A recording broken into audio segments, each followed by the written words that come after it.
Hi, I'm James Sedley, and welcome back to the Living in Savannah channel. If you haven't already watched my video from last week, you may want to go back and do so before watching today's. In the last episode, I looked at the first of 4 psychological traps that buyers are susceptible to and provided some context related to the landings real estate market as it stands today. Today, I'm going to conclude, with the last 4 traps identified in this recent Zillow article. Before doing so, let me thank you as always for tuning in and for subscribing, sharing, and liking. Please do continue to do so. I appreciate that very much. And with that, let's pick up where we left off and look at what those next 4 psychological traps for buyers were. Number 5 was ignoring information that challenges our beliefs.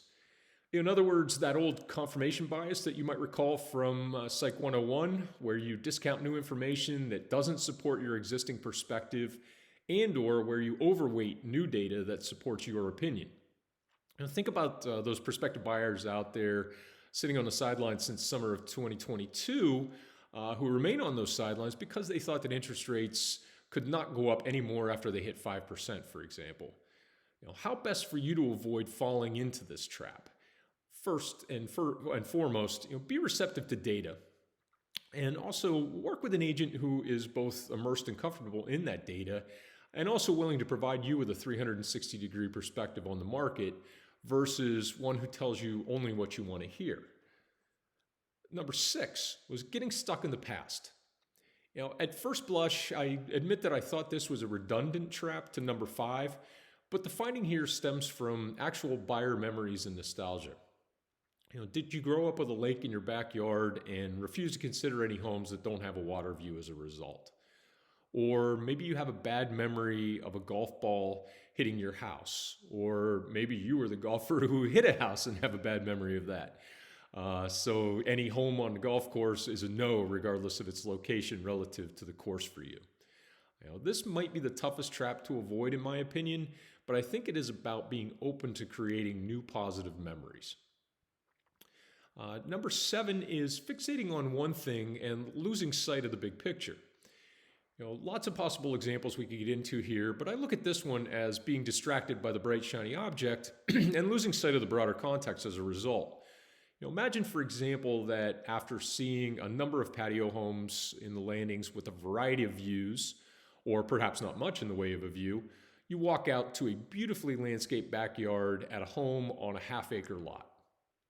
Do you fall in love with that yard without thinking about your possible lack of interest or affinity for yard work, or the budget it will take to hire someone to maintain that landscaping?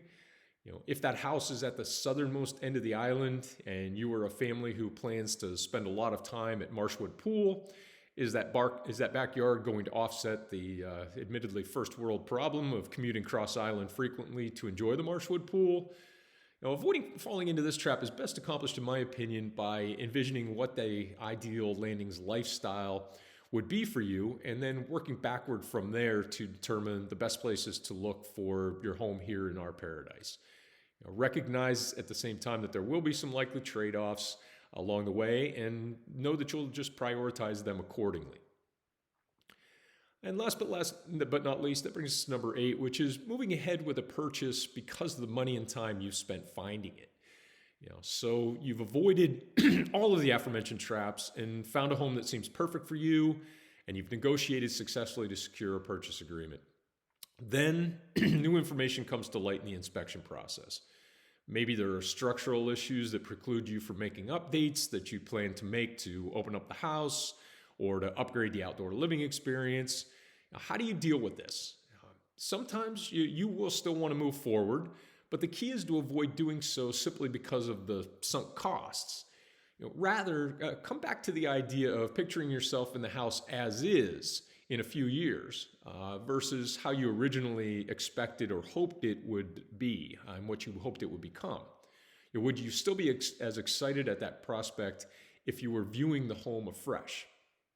If the answer is no, hopefully you and your agent have negotiated effectively to allow you to exit the contract smoothly and look elsewhere. Again, hopefully this pair of videos will be helpful to you or someone you know in avoiding these buyer traps. Given the number of very happy buyers I've successfully worked with over the years and my own personal experiences in real estate, it would be my honor and pleasure to help you to navigate the home buying experience, including avoiding these traps and other pitfalls. So please do contact me anytime if I can be of assistance. Until then, thanks again for liking, subscribing, and sharing, and I'll look forward to seeing you in the next episode.